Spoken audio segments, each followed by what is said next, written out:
अस्सलाम वालेकुम। मैं गफूर अहमद आपसे मुखातिब हूँ। मीडिया किसी भी निज़ाम का एक आम जुज़ होता है, बल्कि उसको एक बुनियादी पिलर की हैसियत हासिल होती है। किसी भी निज़ाम को बचाने के लिए, उसको तहफ़्फ़ुज़ देने के लिए, उसको प्रमोट करने के लिए, आवाम की ज़हन साजी के लिए बुनियादी किरदार मीडिया अदा करता है। जब कोई निज़ाम गलत हो तो उसके नतीजे में मुल्क में जो बुराइयाँ आती हैं, ख़राबियाँ आती हैं, वो उस निज़ाम की वजह से होती हैं। बदकिस्मती से पाकिस्तान का जो निज़ाम है वो अंग्रेज़ों का चलाया हुआ आ रहा है। 1947 पाकिस्तान बनने के बाद पाकिस्तानी कौम 78 साल हो गए हैं, निज़ाम को तब्दील नहीं कर सकी, और पाकिस्तान में जो सियासी जमातें आती रही हैं और जो डिक्टेटर आते रहे हैं, उन सब ने उस निज़ाम को प्रोटेक्ट किया और मीडिया ने उस हुकूमत, उस निज़ाम का प्रचार किया। पाकिस्तान में फाशी और यानी एक बहुत बड़ा मसला है। मुसलमानों की तहज़ीब के ख़िलाफ़ है, मगरबी तहज़ीब की अक्कासी करने वाली फाशी और यानी है।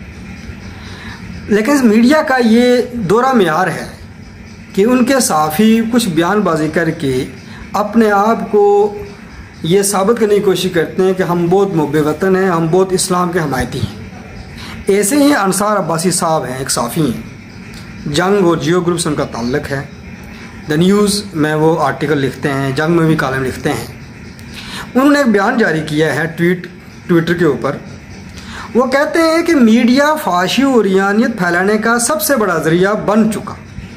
रियासत, हुकूमत, अदालत किसी में मीडिया को माशरे को तबाह करने से रोकने का हौसला नहीं।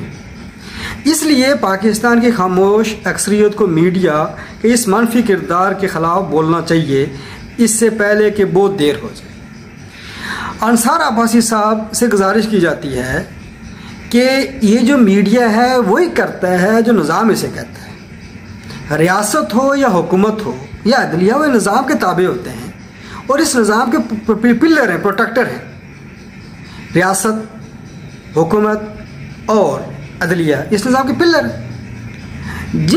जिन इदारों के बारे में आपने कहा, क्या वहाँ पर वो इस्लाम पर चल रहे हैं? हरगिज़ नहीं। वो इस बातुल निज़ाम को प्रोटेक्ट कर रहे हैं।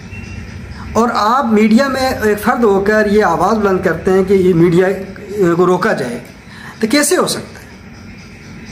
अंसार भाई साहब दोहरे मेयार से निकलें। जब तक निज़ाम तब्दील नहीं होगा, हालात ऐसे ही रहेंगे। और वो हालात कब तब्दील होंगे?